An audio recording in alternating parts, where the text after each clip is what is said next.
What makes you truly human? It may not be quite what you think. We all know the story: Darwin, evolution, single-cell organisms evolving over eons of time, turning into much more complex creatures. And we know that at some point, some of the animals, apes to be precise, evolved into what we now call humanity, the human kingdom. But what marked that transition? I will give you this spiritual evolutionary perspective. Because at this point in Earth's history, which is such a crucial crossroads of evolution, we are expected collectively as human beings to meet certain criteria and benchmarks in evolutionary terms. In this video, I will explain those benchmarks and also give you useful tips about how you can work more actively on yourself to evolve and refine both consciousness and behavior in order to meet those criteria. Welcome, I'm Segolene King, and this is the Common Sense Mystic. Well, the generally held definition of being human, or the traits of Homo sapiens, are the fact that we walk on 2 feet, our opposable thumbs, our use of language and tools, our big, clever brains. And of course, there's also all the things that we can do with these big, clever brains and to organize ourselves socially, but also reasoning and reflecting and strategizing and planning ahead. There are also social and moral aspects that make us human. For instance, the ability to have empathy, to cooperate, to be creative, including artistic expression, to create culture, and to have a certain morality. But hold on a minute. Some of you may be thinking, animals can be socially organized in groups where there's a pecking order and everyone has their roles in place. Certainly animals can cooperate, working together to hunt or steal biscuits from the pantry. On the other side of the coin, we've also seen people behave more like animals than human beings.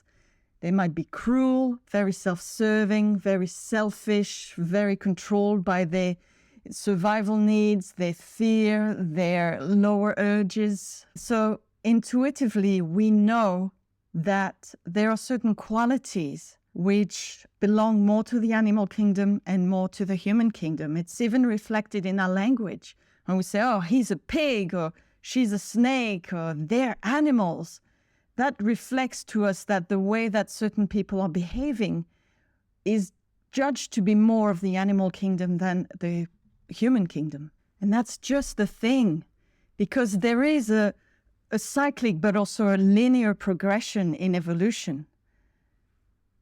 We evolved from the animal kingdom into the human kingdom, and as such, there are different expressions and different qualities that must be expressed. The animal kingdom lives guided by fear, survival instincts, the need to reproduce, and very much the pack mentality, that kind of tribal survival aspect. And it's very focused on me and that thing that I want. That's the animal consciousness. The human kingdom is supposed to be about love and cooperation and moral qualities, empathy, kindness, compassion. All of these things are supposed to be the hallmark of humanity. And at this point in our evolution, these are the qualities that are expected from us, from the evolutionary forces, the powers that be. By the time a soul evolves into the human kingdom, they should, by now, in this part of Earth's history, have transcended the control of the hindbrain. That's that reptilian animal brain that really controls the survival function and the basic functions of the biological creature that we embody. But we are so much more than biological creatures. We are souls having a human experience. Any day, the smartest and most evolved person in the room will be the person who is the kindest, the most compassionate, the wisest, the most enlightened.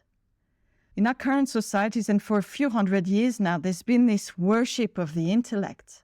And the intellect is a wonderful tool, and it's enabled us to develop so many technology, make our lives better on the physical plane, create a very intriguing society. But We are more than just a body-mind. We are a soul. And at this point in our evolution collectively, the qualities of the souls must take precedence over the clever tricks of the monkey mind. The soul is a being of love. It must be aligned to love, to enlightenment, and to truth. If you use your human intellect, your skills, your abilities to serve yourself, to serve your fear-based needs and desires, your selfishness, or to try to assuage your survival fears, your comfort needs, then you are using your human cognitive ability to the service of the animal in you. It's easy to be kind and nice when things are going your way and you're having a good day, but your true nature, your character, and your degree of evolution will be tested on the bad days, when you're about to lose something you're attached to or something you really care about, when the things you love or care about are threatened, when your back is against the wall, when someone disagrees with your strongly held beliefs. If your response in those moments is to become selfish, to attack, to project, to become aggressive, to become irrational and a bit crazy, to seek revenge, to become mean, cruel, then you haven't mastered your animal. Your animal still becomes in control of you when things get a little hard. And that no longer is enough, particularly for people on the spiritual path. Another set of behaviors which belongs firmly to the animal kingdom rather than the human kingdom is that of that tribal mentality of us versus them, the in-group versus the out-group. This survival instinct to fear that which is different, to attack that which we do not understand, that is animal behavior. And increasingly, it will have no place in the human kingdom. People who are on a spiritual path are supposed to function according to the principle of unconditional love. Unconditional love is love without conditions, without agendas, without control, without manipulation. The stark truth is that there is no room on the spiritual path for your hindbrain being in control. There is no room for fear on the spiritual path. There is no room for meanness or cruelty, even when someone else has been mean to you, even when someone else has attacked you or disagrees with you. And if you can't hold that, then you're not properly embracing the spiritual path, not in an integrated way. Integrated way means it's body, mind, spirit, all working together, all on the same page, all on the same path. If you still have a mean streak that comes out in those moments where you feel threatened, attacked, or cornered, then you need to work on yourself. And while it may be very nice to meditate and expand your consciousness and experience higher planes of experience, if you don't have psychological clarity, if you don't refine your nature, your character, your expression, your behavior, and become more masterful of yourself in service of your purest humanity, then you cannot ground your spiritual gains. You cannot embody them because the creature is still controlled by the hindbrain. The creature is still a slave to fear, to urges. The process of psychological clearing, which means facing your fears, facing your behavioral patterns which are really not in the service of the highest love, becoming more self-aware of what's under the surface of all of these unhelpful behaviors is really, really important on the path. The frontal brain, the reasoning, moral brain must be in control of the hindbrain, even when you are cornered. So what does this mean for you as a spiritual traveler? Well, first of all, you must be honest with yourself and observe yourself on a daily basis. Self-reflect, ponder, witness your responses, your emotions, your projections energetically, your physical and verbal behaviors, your fears, and really acknowledge and accept without judgment where the animal self still takes control sometimes. And that might be that's your ex-boyfriend is being very mean to you, so you want to hurt them back. Or it might be someone is strongly attacking your beliefs, and so you want to attack them back. It might be just the desperation to try to hold on and control other people because they don't do what you want them to do, or you're about to lose something. Suddenly, all your wonderful spiritual ideals go out the window. You become selfish, you become self-serving, you become consumed by that need to survive, need to protect me and mine, even if it's immoral, even if it's unethical. All of these things no longer have a place, and it's a big journey.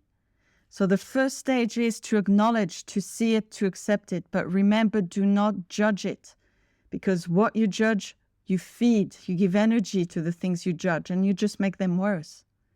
Have kindness and compassion for yourself, because that's where it starts. You want to be kind and compassionate for other people in your life? Well, start with yourself. You need to be able to have that compassionate understanding of why those fears are there, why those patterns of behaviors are there.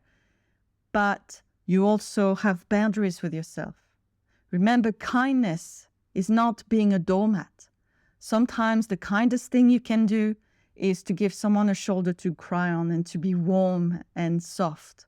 Other times, being kind is giving someone a kick up the butt and calling them on their stuff, as long as it's without judgment of them and as long as it's not about you trying to control them or having an agenda. Kindness must not be selfish. It must truly, truly be guided by the desire to love and nurture the evolution of another person. And it's a hallmark of being human. Kindness, empathy, compassion, ethics, all of these things must be developed. And so the parts of you that are not on board with that must be faced, must be acknowledged, must be accepted, felt if there are feelings there, and then released. There's a really good Taoist saying that goes something like this. Before you say anything or act, ask yourself those 3 questions. First of all, is it true? Is it kind? And is it necessary? And there's a lot in that. Before you react from the hindbrain, ask yourself, what I'm about to do, what I'm about to say, is it true? Is it kind? And is it necessary? A lot of wisdom comes from this. And remember, you are in charge of your responses, of your experience and your behavior. You are not a slave to them. The next thing, when you notice those behaviors, is to want to change. If you find yourself justifying why it was okay to be mean, why it was okay to get triggered into being attacking and projecting, then you will not change. You need to step out of that victim consciousness of things are happening to me and people are doing things to me, and reclaim your self-determination.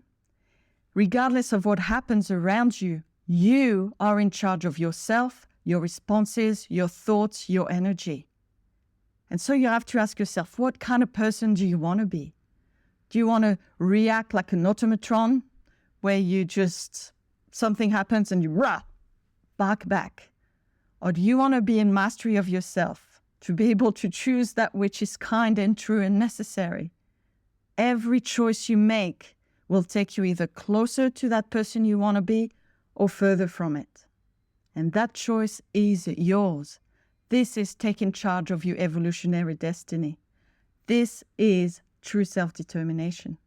When we are no longer a slave to our fear, to our patterns and programmings, to our instincts, we've regained mastery of our responses, of our thoughts, and the kind of person that we are creating ourselves to be day by day.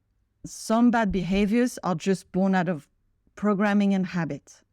Well, that's really easy to address because you have to simply train yourself into a new habit. And there's lots of coaching and advice out there about how to do this. But basically, you need discipline and repetition. So if you have a bad habit, you must catch yourself doing the bad habit, say no to the bad habit, discipline yourself, having boundaries around those bad behaviors in order to then re-choose more healthy behaviors, the kind of person you want to be. It's like training your animal. And like any training of any animal, you need discipline, you need boundaries, and you need consistency. However, some animalistic responses are also driven from a place of pain, of trauma. And if that's the case, you will also need to address the feelings and the pain which is underneath the behavior.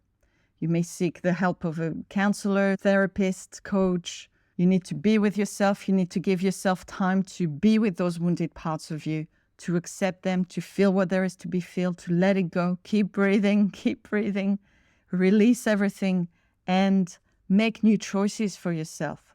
Choose a new state of being for yourself and love yourself, support yourself. You must be truly there to hold your own hand through this process. If you have decided that those animalistic, wounded parts of you, no matter what happened to them, no matter what happened in the past, are no longer who you want to be and the kind of energy you want in your life, you must see them, accept them, face them, feel them, let them go in acceptance without any judgment, and then re-choose for yourself. The rest is just time and practice, lots of practice. So make that part of your daily practices, daily ritual.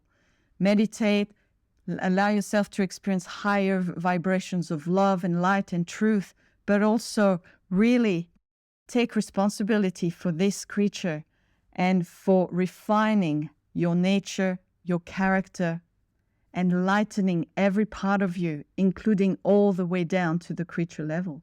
That is the work of spiritualization. If you wish to learn more, go to my channel. There's a few videos there, but I will be putting more videos out every week. You can also check out my book, You Are a Leaf on the Soul Tree. Links included below. Thanks for watching, and see you again next week.